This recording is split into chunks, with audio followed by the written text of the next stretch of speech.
I'll be completely honest with you all, I misjudged Kingdom Come Deliverance. Everything I heard about this game was more of a joke. And don't get me wrong, I'm not saying that this game isn't funny, because there are some hilarious moments in this game, but the vibe that I got from the fan base was that this was just a game for the boys, you know? Like a game for the dudes. I thought the primary focus of this game was to kill people and get with various maidens. And while you can do that in this game, and there's nothing wrong with doing all that obviously, there is also so much more to it. The game begins in 1403 in the Kingdom of Bohemia, known today as the Czech Republic, in the town of Skalitz, developed and published by Warhorse Studios. They pride themselves in having made a realistic game. I'm not going to pretend to know anything about the Czech Republic's history. I'm sure some liberties were made in regards to the timeline while creating this game, but I think it's a fantastic introduction into this history because I had no clue about any of these events. So if anyone who watches this and happens to know more about the history and the accuracy in regards to how Warhorse told this tale, please comment because I would really love to know. I actually didn't really do a lot of research regarding development, but I know they did a lot of research regarding combat and like architecture. But besides that, regarding timelines, I don't really know what liberties were taken when crafting the narrative. After getting introduced to the setting, we meet our protagonist, Henry. Henry is a young man with a caring mother and a hardworking blacksmith father named Martin. Henry works as an apprentice under his father, and depending on your choices, he can either be a respectable young man or a bit of a troublemaker, or a little bit of both. You meet his friends, his girlfriend, other side characters you meet throughout the story, such as Fitz and Matthew or Teresa, and you'll also meet a prominent side character named Sir Radzig. These first beginning hours act as the tutorial where you learn the basic aspects of the game, social aspects, combat, and how to sustain yourself through various food sources. Quest can ideally be completed in many ways if you're feeling creative. You get introduced to the save mechanic of this game. There is an autosave, but that is through only certain points of the story. If you want to save manually, you need to drink a drink called Save Your Snaps or go to sleep in a bed. It also has to be a specific bed at an inn or maybe an assigned bed to you. You can't just sleep in random beds throughout camps and get a save point, unless the camps are for certain story points. Once you go through the beginning tasks, things take a quick turn and Henry's home is attacked by an army of strange men. It is an absolute massacre, and almost all of Henry's loved ones perish in the attack. This is where the true beginning of Kingdom Come Deliverance starts. You get introduced to horse riding as you need to sprint away from the attackers to warn the neighboring city of Talmberg, and the world opens up around you. And I also have to mention real quick how this section of the game I died so many times, mostly because I could not figure out how to get the sprint to work correctly for a little bit, but I figured it out eventually. I really love the start to Kingdom Come Deliverance. I think it really set a strong tone for the story. As the story moves on, Henry officially becomes a squire to Sir Radzig and makes his temporary home in the city of Ratai. You will most likely spend your first hours here, and I personally highly recommend you spend a lot of time here. This is where I will get into the more contentious part of this game, combat. Warhorse prides themselves in having made realistic combat, and I will link this video I watched. I think it was by GameSpot, but I will correct if I'm wrong. But they hired real, sword fighters who were expert at the techniques to review the combat. and even those experts were very impressed with their work. The combat system is very unique, but it's difficult. There is a combo system to many of the weapons, but I didn't utilize this function. I'm sure there are people that have used the combo system more, but it's definitely not me, and I highly recommend searching them out because people who can get the combos to work correctly are very good at this game. But I highly recommend you spend time in Ratai to level up your combat with the trainer, and they will introduce the trainer to you soon after you arrive in the city. The way skills work in KCD is similar to Skyrim. The more you do something, the more experience you earn for that skill. There are ways to break the game by power leveling really early in Skalitz, but I don't recommend that type of gameplay for any first playthrough really. Leveling up and practicing combat in Ratai will help you out in the long run,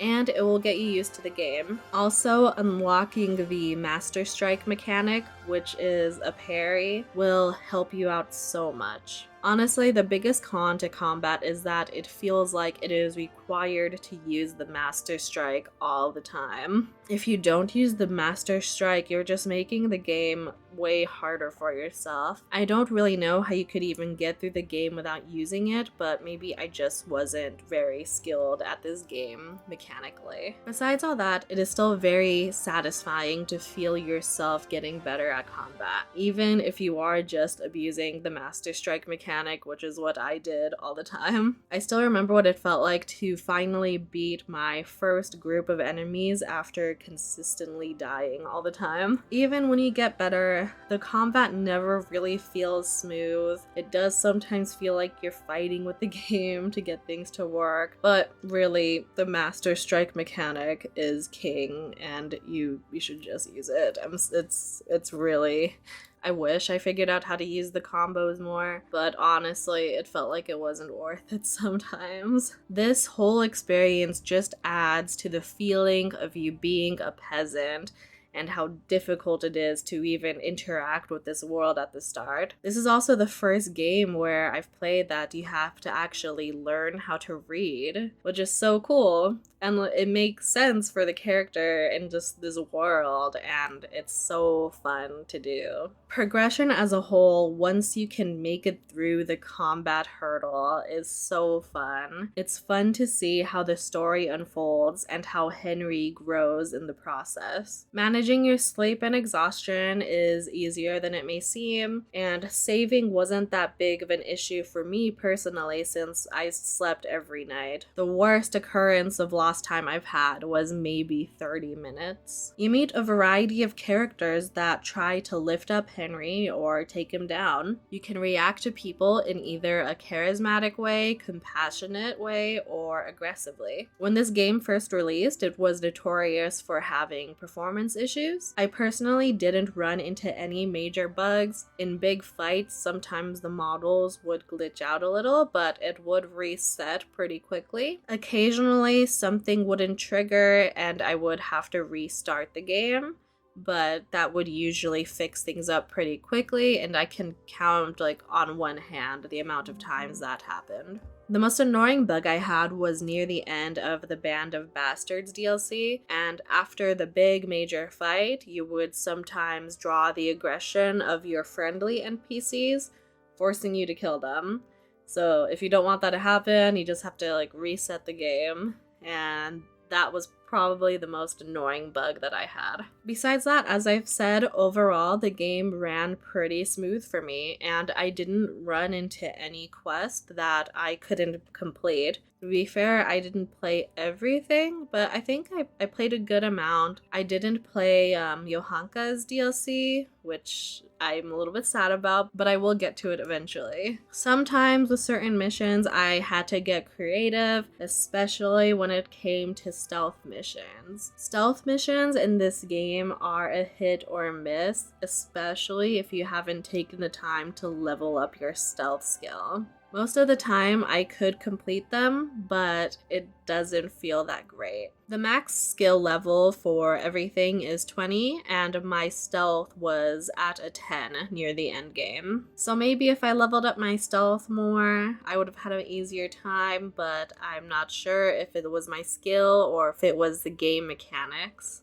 I would highly recommend trying to level up your stealth somehow, because there are some missions in the main story where you do need to be stealthy. So it would benefit you to have some experience in the stealth skill level. We see Henry begin his journey to avenge his parents, but then we see him grow into something more in the process. Though this game can take you forever to beat depending on the amount of side content you're doing, it actually only takes place during the span of maybe a couple months. Henry grows from a blacksmith peasant apprentice to someone with a lot of strength and character.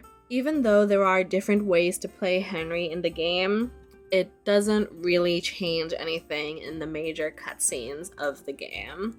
Whether you're honorable or a thieving criminal, those two Henrys follow a similar path either way. I think this game was already ambitious for what it was. Adding changing cutscenes depending on alignment would have probably been too much for them at the time. Despite the lack of substantial change within the story, depending on your actions, the game is still so fun and the world is so fun to explore. It's fun to explore this world with Henry and to talk to the people around you. All of the characters that you interact with are so interesting, and they add a lot of color to a rather simple story. Various NPCs you interact with throughout the story will give you insight on the place that you're in. Sadly, after a couple NPCs, you will realize that there is a lot of dialogue repeating. But despite that, it is very nice to see characters just going about their day and following a routine. I also just want to talk about how women are represented in this game. I wasn't expecting a lot, mostly because, like I said, I thought this was going to be just a dude game, you know? But the women you meet throughout this game are so interesting and very fun, and they have their own wants and desires. The major women you meet throughout this game are Teresa, Johanka, and then Lady Stephanie. And I really liked all of their stories. Teresa and Johanka are from Skalitz, and Lady Stephanie is the wife of the head of Talmberg. And they're so fun to interact with, and they're all very strong-willed, and there is no women in power in this game, mostly because, you know, it's like 1403, but none of these women ever feel weak in a way. Plus, Warhorse creating a DLC called The Woman's Lot with Teresa as the main character was very cool of them, and I hope they have something similar in the next game.